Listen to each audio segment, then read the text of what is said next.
నీ జీవితంలో ఎదురైన పరిస్థితులకు, నీ జీవితంలో ఎదురయ్యే అనేక శ్రమలకు దేవుడే కారకుడని దేవుని నువ్వు నిందిస్తున్నావేమో.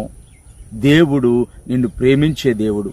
నీ కొరకు, నా కొరకు, మానవాళి కొరకు తన రక్తాన్నే ధారపోసిన దేవుడు నిన్ను ఎందుకు విడిచిపెడతాడు? నిన్నెందుకు నిప్పల్లోనూ నీళ్ళల్లోనూ పడివేస్తాడు? నిన్నెందుకు బందీ గృహంలో ఉంచుతాడు? నిన్నెందుకు మనుషుల చేతికి అప్పగిస్తాడు? ఆయన ఎన్నడూ విడువని ఎడబాయని దేవుడై ఉన్నాడు. ప్రియ సహోదరి, ప్రియ సహోదరుడా, ఇక్కడ అంటున్నాడు, మమ్మను పరిశోధించుతున్నావు, వెండిని నిర్మలము చేయు రీతిగా మమ్మల్ని నిర్మలం చేసి ఉన్నావు.